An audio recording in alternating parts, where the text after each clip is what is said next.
Hey everyone, so a little bit different today. We have a guest presenter, someone who's really good at doing this. Obviously, just get paper and pen or pencil ready to go because you do need to take notes because there's going to be some really good and critical information for you on this.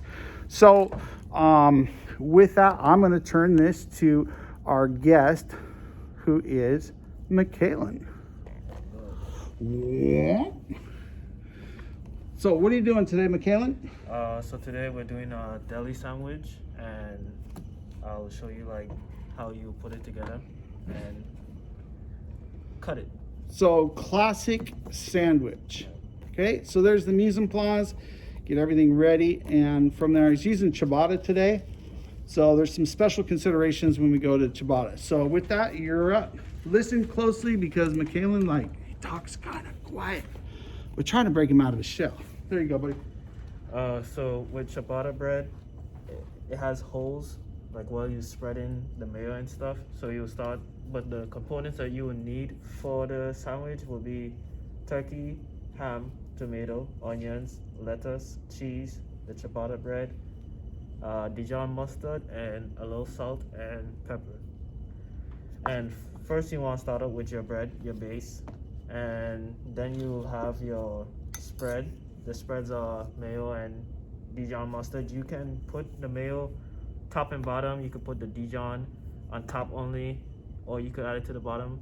It's kind of just what you prefer. But today I'll be putting the mayo on top on bottom and top, and then put also the mustard kind of on top. Just if you would like, you can mix those together. That's fine. Right. Yeah, if you'd like to. And so like I said, with the holes in ciabatta bread, you kind of want to spread it, but not too hard so it doesn't go inside the holes. Because if you go inside the holes, I'll show you. It will look like it's a little bit, but really and truly, all that mayo is inside the hole. So when you take a bite, it'll be like filled with mayo, too much. So it kind of like have that, as you can see. It's like Dr. Pimple Popper. Right. So you kind of just want to spread it lightly and you can get the holes if you want, but like not too much inside of them, but just kind of pat them down and spread it out evenly, kind of like how we did with the peanut butter and jelly sandwich. So I'm just spreading the mayo around.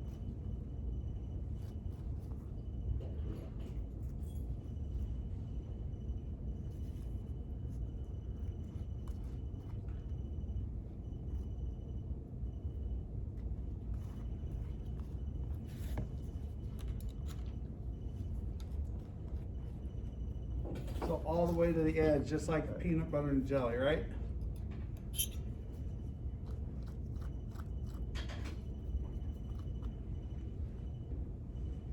Who did you make these sandwiches for last week? So last week me and Rachel made them for the Expector chefs, and they came in and we toasted their bread, but usually we have it cold, or you could toast it depending on the person.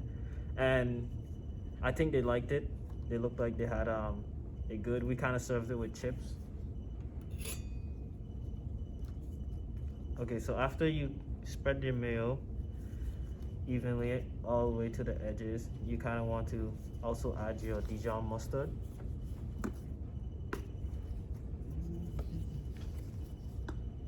And that one's just regular. We have Dijon or regular. You can use either one. And kind of same with the mustard. You kind of don't want to overboard with it, unless you're really a mustard person. But usually you would just spread it normally and evenly, and kind of still with the same thing that you did with the mayo. You want to do with the mustard too, and kind of have it evenly spread and not in those holes.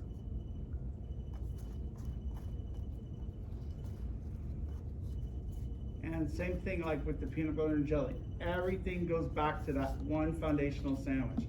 Peanut butter all the way to the edge, jelly all the way to the edge. Mayo all the way to the edge, mustard all the way to the edge.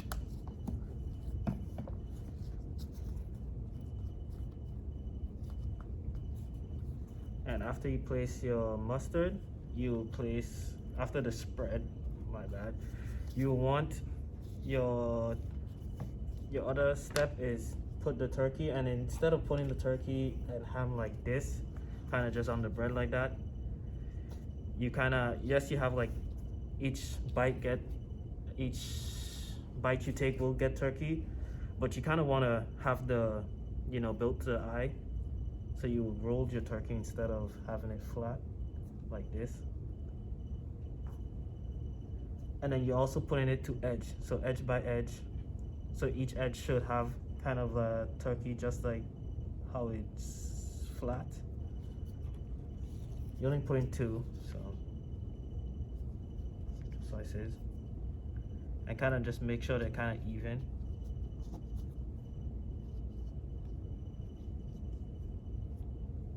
Also, what he's doing there is, like you said, build to the eyes, so it builds volume instead of, you're using like the same amount of meat, but it gives it more height and more volume.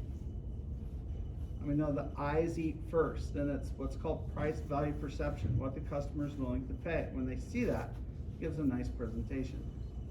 And as you can see, it's kind of, each edge has a turkey, and they're kind of lined edge by edge, even though it's rolled up. And same with the ham, but instead of going the same direction, you kind of want to go crisscross, like put this, the ham exactly on top, but the other direction. And it's the same principle, you go edge by edge with the ham too. Make sure every bite has it, even though it's rolled up. Kind of make it even.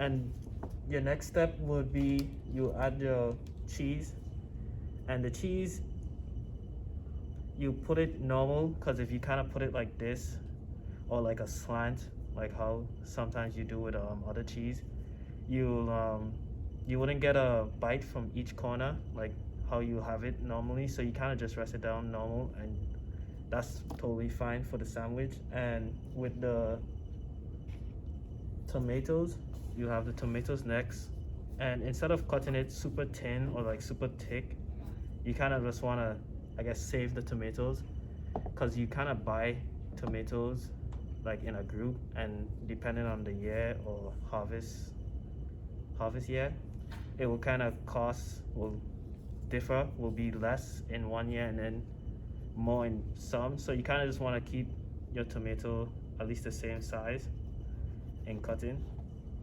so it doesn't fully waste your resource. And we're going with a medium thick, but not super thick, but just a normal size cut of tomato.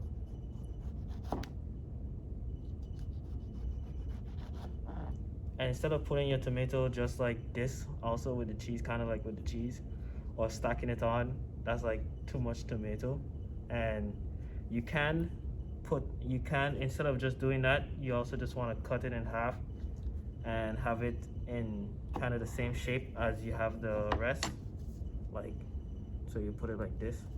Was that you or Rachel that came up with the idea to invert them like that? I inverted, but Rachel gave the idea of cutting them in half. Yeah. So inverting it like this, instead of having it outside like this, then the middle and stuff wouldn't be fully proper and covered for each bite. So instead of doing that, you kind of want to invert the circles inside out like that. And with tomatoes, you know, they're kind of watery, and they kind of have that canceling out flavor that they do. So you kind of just want to add just a little black pepper, like not too much, just a little. That will be fine. And then the smallest of salt, just to balance out just to get the maximal flavor for the tomatoes.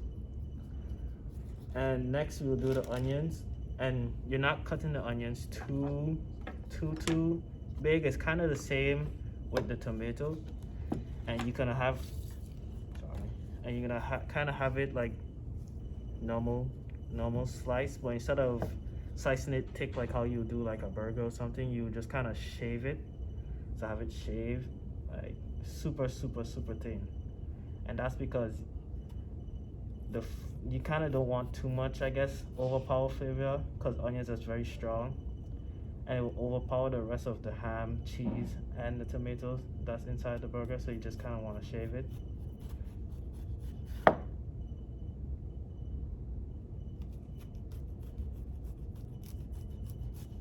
And just like Michaelin's saying, when it comes to onion, it's one of the ingredients that people would open the sandwich and take off. But if it's shaved, and if you think of adding onion to it like you would salt to something, it's more of a seasoning than a full-on like ingredient, right? So if you think of it more of like, oh, I'm just sprinkling a little bit of the onion on, then it's not like this big huge chunk. Because I've had sandwiches where you take a bite and it's like onion and you can't really tell what type of sandwich you're eating. This is just to build on those flavors of the smokiness of the ham, the cure on the, or the brine on the turkey, and then you have the flavoring from the tomatoes. So you want that all to come together like this happy little thing, not like, whoa. And plus, if I'm in a meeting, I gotta sit next to you, and you gotta sit next to me, and I don't want you to be bowled over from my breath. If I have an allergic reaction to tomatoes, can I leave it out? That means every sandwich in the whole wide world that you'd ever make for any customer, they wouldn't have any tomato on it, or you could wear gloves. Okay. There you And go. so with the onions, you kind of want to go with the same, even though it's shredded and like this, you kind of want to evenly place throughout the burger, so every bite also get so every bite you take also get onion, and it's not going to be like over it too much, just a little bit, even though it's shaved, just a little bit, and that will be fine. And then the next step, you go to the lettuce, and with the lettuce, you see how it has like this stem, and you kind of don't want this in the sandwich, just because it's also overly crunchy, and plus it doesn't add really flavor to the lettuce or anything. And so you see how they kind of have it like in commercials, and everywhere it has like a wrinkle or the bush. So they kind of you just want to remove like the stem right there, like this, and then you circle it or twist it so that you get it in a circle, so it kind of goes with the bread and the sandwich. And you kind of don't want to do it too much, and if it's too big, you can also like rip if it has like too much coming off the edge, or rip it off and kind of build it. But you kind of do still want enough for the bread to look kind of like this. And there it is. And the last step, you kind of just put the top bread on top of the lettuce, but you don't want to squish it, because you just worked very hard to make this all built to the irons. So you kind of, you can pick it. right, you can also pick it and serve it just like this, I believe, One on actually. either side, cut straight down. Right, and then one on each side, and then you could also cut it, and then, sorry. There you go.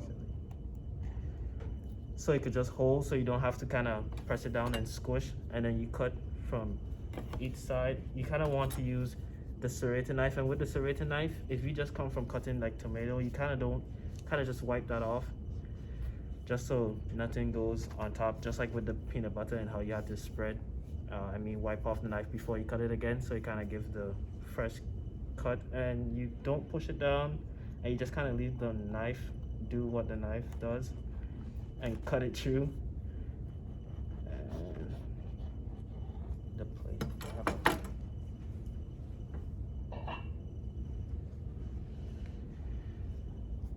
And you kind of want to, for your presentation, you kind of want to go with like the seam of the plate. Like for this plate, it would be, if it was big enough, it would kind of have it like this, because it goes with the seams of the plate. But since this plate is kind of small, kind of, Well, you can still do it like you can have kind of that put look it, good. yeah, Look good from over here. it just kind of goes off the edge of the plate, like. But you get the idea of go with the, the seam of the plate. And you just like the peanut butter, you see how there's layers, and you could actually see like everything. So the customer will be like very happy that there's tomatoes, there's cheese, there's onions, kind of in their sandwich, so they don't really have to dig apart or dig through the sandwich just to see what's in it. So I think that's pretty cool. And you can also the back, you can also, we're gonna have, are they doing chips with it or just no? No, but you could, I mean, that's where. Right. And for a side and stuff, you can, you know, not everyone just like a sandwich. They could also have like chips or like a side salad or something like cucumbers or something in the at the end, and you could also just have the sandwich too. But the end presentation should kind of look like this if you have a plate like this, or if you don't, I'm not sure, Like a round. like a round plate, yeah. you can kind of go side by side like this in the round plate, or just keep it kind of like open up like this, just in case for the round plate. But if you have a square plate, then you could follow the seam and have your ingredients and line up facing out so you can actually see. And that will be all for the classic sandwich. Great. And now, when you're doing this remotely, if you would, make sure to get a picture of it before you put the greens on. I need to see the onion sitting on top of the tomato. I want to make sure the tomatoes are seasoned, etc.